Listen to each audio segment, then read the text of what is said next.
Hello friends, Bajrang academy में आपका बहुत बहुत स्वागत है। तो अब तक हमने परीक्षा धाम में बहुत कुछ देख लिया था और आज हम पढ़ेंगे भारतीय अर्थव्यवस्था में मध्य प्रदेश की वर्तमान स्थिति। इसमें कुछ फ्रेंड जो आंकड़े हैं वो कुछ नए भी ऐड हो चुके हैं, लेकिन मैंने इसमें नहीं किया है। वो किसी और वीडियो में मैं आपको बता दूंगी क्या क्या इसमें चेंजेस हुए हैं। लेकिन ये जो परीक्षा धाम जो हम पढ़ रहे हैं ये नवंबर 2024 की है, तो दिसंबर 2024 की है, तो इसलिए इसमें कुछ अभी जो 2025 में ऐड होगा वो मैं आपको बता दूंगी।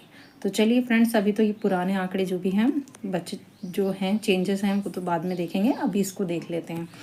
तो हम मध्य प्रदेश अर्थव्यवस्था में मध्य प्रदेश की वर्तमान स्थिति की अगर बात करें तो सबसे पहले हम देखेंगे इसकी इकाई मध्य प्रदेश और भारत दोनों की 2022-23 के अनुसार, और कुछ आंकड़े जो दिए हैं वो 2021 के भी दिए गए हैं इसमें।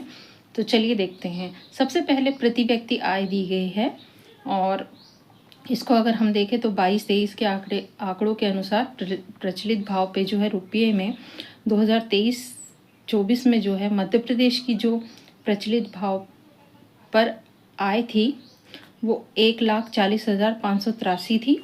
और इसी प्रकार अगर भारत की बात करें तो 1,70,620 थी।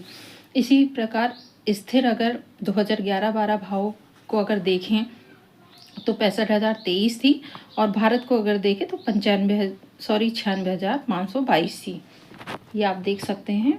और इसी प्रकार अब तक हमने भारत की देखी तो 96,522 देख ली। और बैंकिंग में देखें तो प्रति जो हमारा बैंकिंग में अगर यहाँ हम देखते हैं तो प्रति लाख जनसंख्या अनुसूचित वाणिज्य बैंक जो है संख्या में मार्च 2021 का डाटा दिया गया है, जिसमें मध्य प्रदेश 10 है और भारत जो है 12 है। इसी प्रकार प्रति व्यक्ति जमा जो राशि है रुपये में, ये जो इसका आंकड़ा दिया गया मध्य प्रदेश में 70,281 है, और जो हमारा भारत है उसमें 1,40,492 है। और इसी प्रकार हम आगे देखते हैं तो हमारा जो ऋण जमा अनुपात है वो प्रतिशत में 67.4 है मध्य प्रदेश का, और भारत का जो है 71.9 है। अब सितंबर 2021 का जो आंकड़ा दिया गया है उसमें जीवनांक जो देखें तो उसमें जन्म दर जो है हमारी, वो जन्म दर प्रति 1000 व्यक्ति के हिसाब से मध्य प्रदेश की 24.1 है और भारत की 19.5 है। जबकि जो मृत्यु दर है प्रति 1000 व्यक्ति में वो 6.5 है, और जो भारत की हमारी वो है 6 है। और इसी प्रकार शिशु मृत्यु दर को अगर हम देखें प्रति 1000 जीवित जन्म दर पर, तो आप यहाँ देख सकते हैं कि 43 है मध्य प्रदेश की, और भारत की कितनी है 28 है। अब आगे हम देखेंगे जनगणना 2011 के अनुसार। तो आप देख सकते हैं कि जनसंख्या का घनत्व दिया गया है प्रति वर्ग किलोमीटर में। तो ये 236 जो है वो मध्य प्रदेश का है, मतलब 236 जो हमारा मध्य प्रदेश का है, और 382 जो है वो हमारे भारत का है। इसी प्रकार पुरुष स्त्री अनुपात देखें तो ये हमारा 931 है और भारत का जो है हमारा 943 है।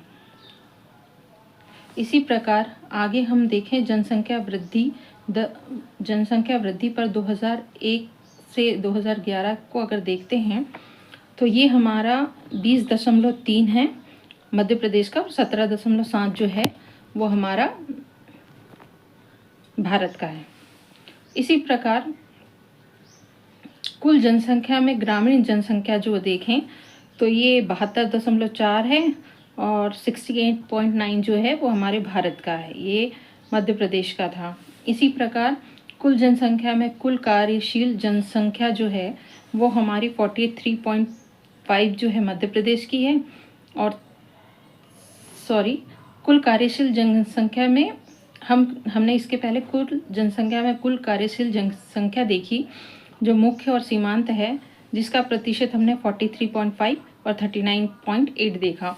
इसी प्रकार कुल कार्यशील जनसंख्या में कुल महिला कार्यशील जनसंख्या को अगर हम देखते हैं तो 32.6 जो है वो हमारे मध्य प्रदेश की है, और 25 पॉइंट जो है 5 जो है हमारे भारत की, 25.5 जो है हमारे भारत की।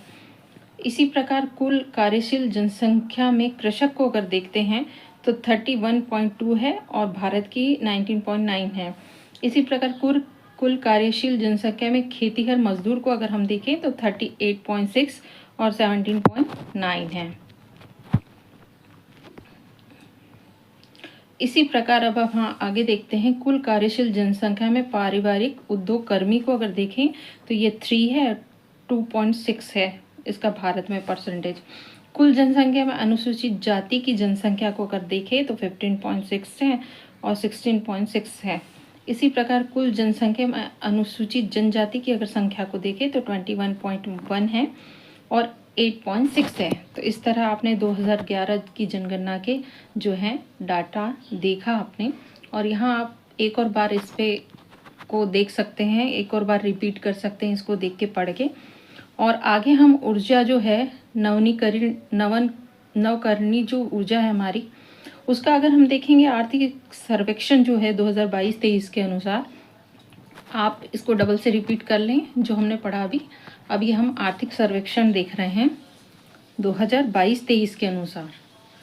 तो इसमें सबसे पहले जो पवन ऊर्जा है जो कि हमारी है 15,404 मध्य प्रदेश की, और जो हमारे भारत की है 6,95,509। और इसी प्रकार जो हमारी सौर ऊर्जा देखें तो 61,660 है और इसकी जो है 7,48,990 है। इसी प्रकार बायोमास ऊर्जा की अगर बात करें तो हमारी 1,364 है और इसकी जो हमारी है भारत की है 17,538 है।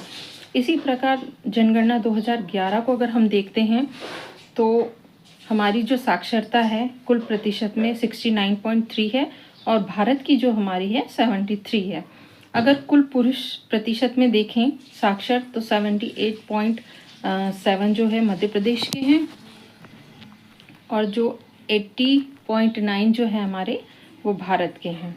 इसी प्रकार अगर स्त्री को देखें तो 59.2 जो है साक्षर हमारी मध्य प्रदेश की महिलाएं हैं और 64.6 जो है वो हमारे भारत के स्त्रियां जो हैं साक्षर हैं। इसी प्रकार अब जीवन प्रत्याशा को देखते हैं तो इसमें जो दिया गया है, किसी देश में लोगों के जीवन रहने की औसत अवधि जीवन प्रत्याशा कहलाती है। जीवन प्रत्याशा यह एक व्यक्ति के औसत जीवन काल का जो है अनुमान है। अब जीवन प्रत्याशा जो है वर्ष 2021 से 2025 तक की अगर हम देखते हैं तो इसमें जो है हमारा पुरुष जो है 69.14 जो है भारत के है, और पुरुष जो है हमारे 69.40 भारत में है, और सर्वाधिक जो है केरल में है 73.50 और न्यूनतम जो है मध्य प्रदेश में 66.70। इसी प्रकार जो है महिला जो है हमारी 72.70 है और केरल में जो है 79.20 है और न्यूनतम जो है उत्तर प्रदेश में 69.10 है।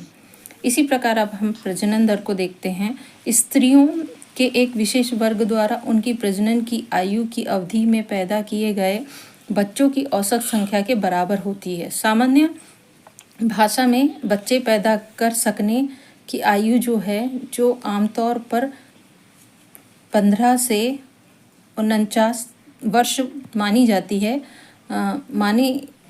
है वाली जो है प्रति 1000 स्त्रियों की जो इकाई के पीछे जीवित जन्मे बच्चों की संख्या।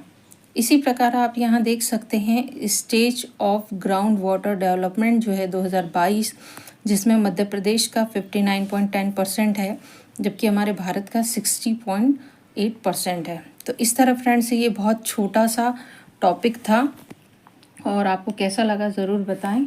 तो मिलते हैं नेक्स्ट वीडियो में।